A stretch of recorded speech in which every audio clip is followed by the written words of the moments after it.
(5학년인) 둘째 딸이 며칠 전에 이런 이야기를 했습니다.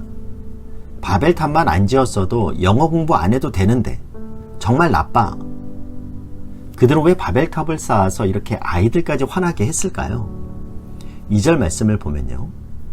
이에 그들이 동방으로 옮기다가 시날 평지를 만나 거기 거류하며, 시날 평지의 바벨이라는 곳에서 바벨탑을 쌓았는데 이 지역에 거주했던 사람에 대해서 창세기 10장은 이렇게 이야기합니다. 구스가 또 니므롯을 낳았으니 그는 세상의 첫 용사라. 그가 여호와 앞에서 용감한 사냥꾼이 되었으므로 속담에 이르기를 아문은 여호와 앞에 니므롯같이 용감한 사냥꾼이로라 하더라.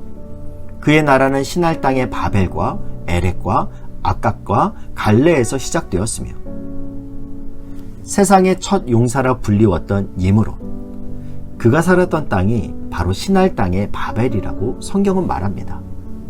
이 니므롯은 사람들에게 인정을 받았던 사람이었는데요. 그래서 9절에 보면 그를 빗대어 이런 속담이 생겼을 정도였습니다.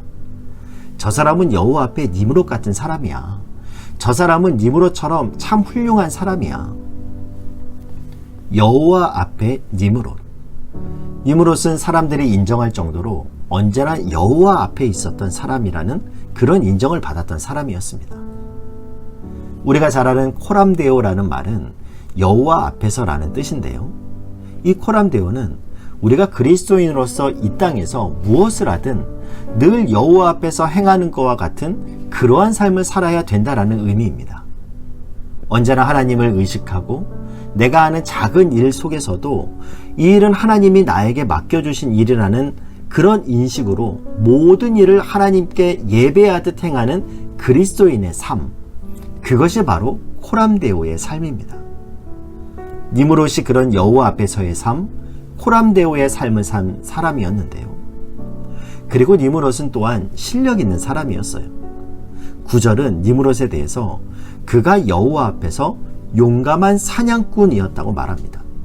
저는 이 꾼이라는 말을 참 좋아하는데요. 꾼, 쟁이, 예수꾼, 예수쟁이. 예전에 제가 직장에 다닐 때 예수 믿지 않는 팀장님이 어느 날 저에게 그러는 거예요. 너는 내가 인정하는 진짜 예수쟁이다. 그 말이 너무 좋더라고요. 여러분, 꾼, 쟁이는 전문가란 소리예요. 꾼은 그 일에 탁월한 사람을 말해요. 니므롯은 사냥하는 사람이었습니다. 여러분, 직업은 상관없습니다. 사냥을 하느냐, 농사를 하느냐, 장사를 하느냐, 전문 경영인이냐, 그건 사실 별로 중요한 게 아닙니다. 중요한 건 그가 꾼이냐는 거예요. 사냥을 하는데 그가 탁월한 사람, 꾼이라는 거예요. 농사를 짓는데 제일 잘 짓고 경영을 하는데 제일 잘하는 사람이냐는 겁니다. 그가 바로 꾼입니다. 니므롯은 언제나 자신이 여호와 앞에 있음을 인식하던 코람데오의 사람이었고 자신의 일에 탁월한 실력을 갖춘 꾼이었습니다. 그런데 10장 10절은 이렇게 말합니다. 그의 나라는 시날 땅의 바벨과 에렉과 아깝과 갈레에서 시작되었으며, 니므롯은 용사고 여호와 앞에 사냥꾼이었고 참 괜찮은 사람이었어요. 그런데 바벨탑이 세워진 바벨이라는 지역, 그 땅의 주인이 니므롯이었습니다. 왜 니므롯이 이렇게 되었을까요? 니므롯은 아문은 여호와 앞에 니므롯 같은 사냥꾼이다, 사람들의 그런 칭찬의 소리를 계속해서 듣는 동안에 그가 교만해진 게 틀림없습니다. 니므롯은 여호와 앞에서 용사였는데 그가 늘 여호와 앞에서 행하는 것과 같은 그런 경건의 모습을 잃고 어느새 하나님 위에 서버렸어요. 그 결과 그는 바벨탑을 쌓는 인류의 원수가 되고 말았습니다. 그 교만이 하나님이 이 땅의 언어를 흩으시는 그런 심판을 가져오게 했다라는 겁니다. 그런데 여러분, 그 흩어졌던 언어가 회복되는 일이 마가의 다락방에서 일어났어요. 성령이 그들에게 임해오자 그들이 방언을 하게 되었고, 그들이 거리로 나가 외쳤던 방언을 여러 지역에서 온 사람들이 알아듣는, 다시 언어가 하나 되어 소통되는 사건이 일어난 겁니다. 성령이 오실 때 흩어졌던 것들이 회복되는 역사가 있습니다. 성령이 오실 때 무너졌던 것들이 새롭게 수축되는 역사가 일어납니다. 하나님은 우리가 언제나 이 성령을 구하고 성령 충만을 사모하여 우리의 삶 속의 생명의 역사, 다시 회복되는 치유의 역사를 누리기를 원하십니다. 하나님의 사람, 하나님 앞에 있는 사람은 사명과 실력보다도 결국 성령의 통치 아래에 있는 사람을 말하고 성령이 이끌어가는 사람을 말합니다. 성령의 통치 아래에 있는 사람에게는 그의 인생길에서 비록 낙담되고 낙심되는 상황을 맞이하더라도 성령님은 언제나 그에게 새 힘을 주시고 소망으로 그를 이끌어 가십니다. 오늘 그 성령님을 다시금 삶 속에 초청하시고 만나시는 그 은혜가 있기를 주님의 이름으로 축복합니다. 오늘 본문에 보면 유독 계속해서 반복되는 단어가 나오는데요. 바로 거기서라는 단어입니다. 7절에 보면 자, 우리가 내려가서 거기서 그들의 언어를 혼잡하게 하여 8절에도 보면요. 여호와께서 거기서 그들을 온 지면에 흩으셨으므로 9절에 그러므로 그 이름을 바벨이라 하니 이는 여호와께서 거기서 온 땅의 언어를 혼잡하게 하셨음이니라. 여호와께서 거기서 그들을 온 지면에 흩으셨더라. 거기가 어디입니까? 바로 바벨탑을 짓던 곳입니다. 죄악의 현장 바로 그곳이 거기서입니다. 하나님은 바로 거기서 언어를 혼잡하게 하셨고 거기서 그들을 온 지면에 흩으셨습니다. 거기서는 인간이 죄악을 짓던 바로 그 현장이고 하나님이 그들을 심판하셨던 현장입니다. 그러나 여러분, 거기서는 하나님의 심판의 자리였을 뿐만 아니라요. 인간의 잘못된 그 부분, 그곳을 하나님이 고쳐주시는 수술의 자리였습니다. 거기서는 죄를 뽑아내는 심판을 넘어 수술 후에 회복돼야 할 회복의 자리가 바로 거기서입니다. 하나님은 인간이 지은 그 죄를 주목하시고 죄를 심판하시지 인간 존재 자체를 부정하지 않으셨습니다. 하나님은 하나님의 자녀 속에 역사하는 죄를 뿌리 뽑아가지고 그를 하나님의 자녀로 새롭게 회복시키시기를 원하십니다. 하나님이 계속해서 거기서 이렇게 말씀하시는 것은 그 죄악의 현장을 바로 그곳을 내가 고치겠다라는 하나님의 의지입니다. 사랑하는 형제자매 여러분, 우리는 그 회복의 하나님을 붙잡아야 돼요. 우리 안에 역사하는 죄악의 어두움 속에 머물며 계속해서 죄의 길로 달려가는 것이 아니라 거기서 우리를 치유하시겠다 말씀하시는 치유의 하나님을 붙잡을 때 우리의 삶은 회복될 줄 믿습니다. 오직 소망은 하나님 안에 있습니다. 죄의 현장에 찾아오시는 하나님을 피해 숨으면 안 돼요. 오히려 그 하나님을 더욱 붙들고 하나님 앞으로 나아가야 합니다. 마태복음에 보면 예수님을 찾아와 영생을 질문했던 부자 청년 이야기가 나오는데요. 그는 예수님이 너의 모든 소유를 팔아 가난한 자들에게 주고 너는 나를 따르라 라는 이 말씀을 들었지만 가진 재물이 많아 근심하며 떠나갔다라고 성경은 말씀합니다. 여러분, 이 부자 청년의 실수는 무엇일까요? 그가 자신의 많은 재물을 포기하지 못했던 재물에 대한 욕심이었을까요? 그렇지 않습니다. 이 청년의 가장 치명적인 문제는 그가 예수님을 떠나갔다는 데 있습니다. 오늘 사단은 우리로 하여금 죄짓게 하는 게 목표가 아니에요. 그저 죄 한 번 짓게 하는 게 사단의 목표가 아니라 사단의 진짜 목표는 그 범죄함으로 말미암아 하나님을 떠나게 하는 게 목표라는 겁니다. 그러니까 부자 청년이 진짜 잘못한 것은 돈을 사랑한 것이 아니라 예수님을 떠난 거예요. 여러분, 우리는 어떠한 경우에도 예수님을 떠나면 안 됩니다. 저는 이 부자 청년을 묵상하면서 이 청년이 치명적으로 실수한 것 하나, 예수님을 떠나간 거. 예수님이 조건을 거셨잖아요. 너 재물을 다 팔아서 가난한 사람들에게 나눠주고 그리고는 날 따라라 그랬는데 이 청년이 돈에 너무 집착해가지고 못 팔았어요. 그러면 어떻게 해야 되나요? 그냥 따르는 거예요. 예수님이 분명히 재물을 다 나눠주고 오라고 그랬는데 돈이 아까워서 못했어요. 그래도 예수님 떠나면 안 돼요. 그래도 얼굴에 철판 깔고 따르는 거예요. 계속 예수님을 따르는데 예수님이 문득 돌아보시면서 근데 너 재물은 다 처분했니? 이렇게 물으시면 그냥 아무 소리 안 하고 따르는 거예요. 묵묵무답 따르는 겁니다. 그렇다고 해서 그래 맞아 난 자격 없지 그러고 떠나면 안 된다라는 겁니다. 여러분 지금 좀 도덕적으로 윤리적으로 좀 무너져 있으십니까? 괜찮아요. 그래도 따르셔야 돼요. 나는 자격을 잃었어. 그리고 떠나는 건 사단이 가장 원하는 거예요. 그래도 따르는 거예요. 재산 처분 못해도 따르는 겁니다. 말씀대로 살지 못해도 따르는 거예요. 계속 그렇게 하나님 붙잡으면 하나님이 우리를 다시금 회복시켜 주실 줄 믿습니다. 내가 마지막까지 붙잡아야 되는 것은 예수 그리스도이십니다. 예수 붙잡는 겁니다.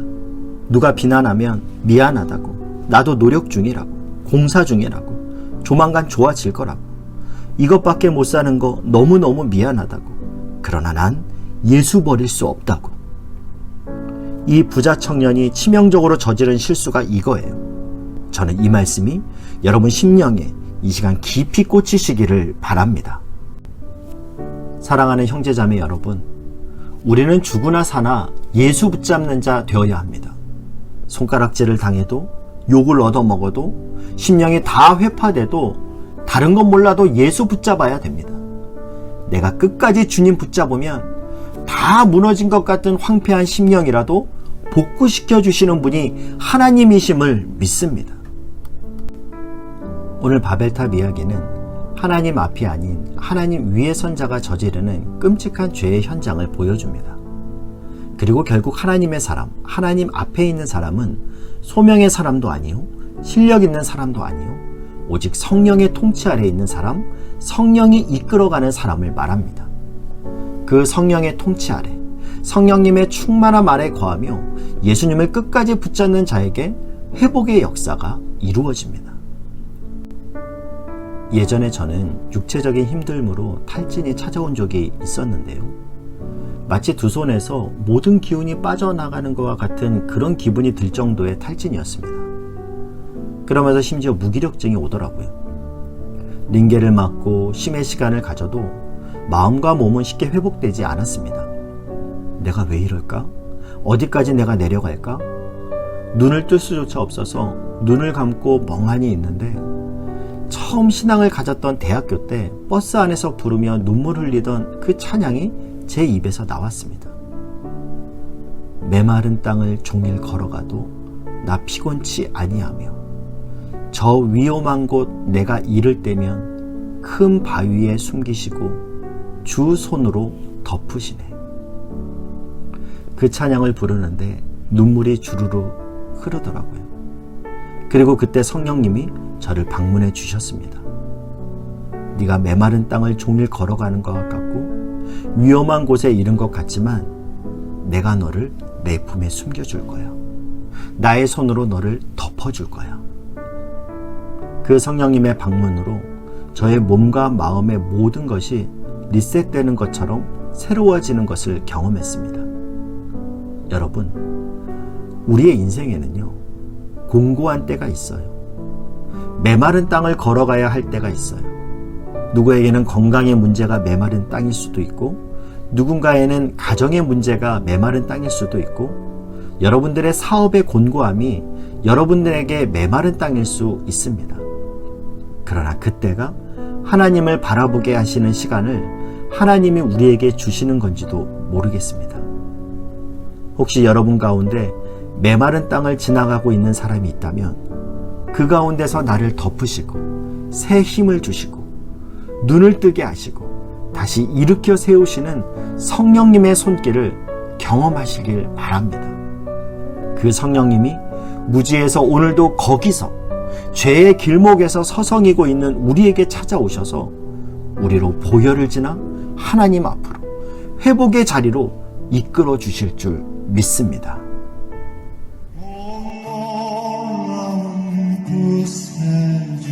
예수 내 주 참능력에 주시로다. 금바위 및 안전한 그곳으로 내 영혼을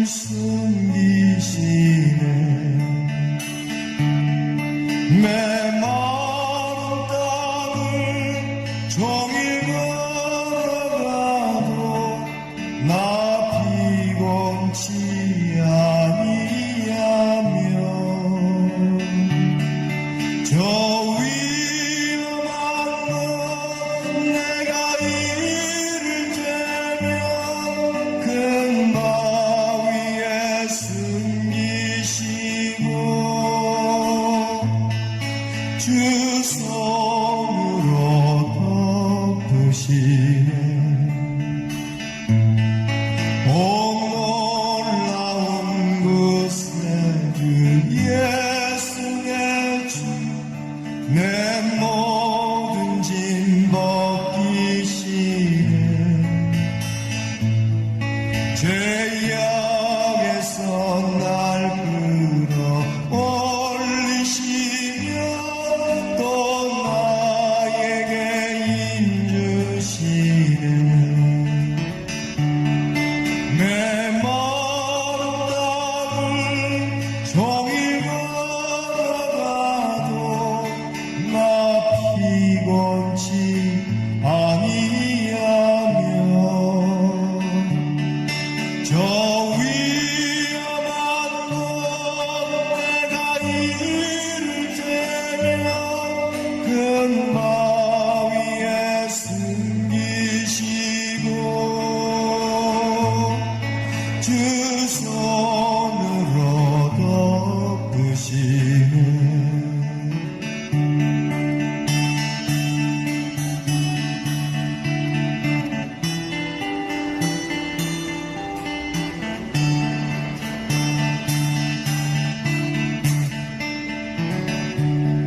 측량 못할 은혜로 채우시며 늘 성령에 감아주사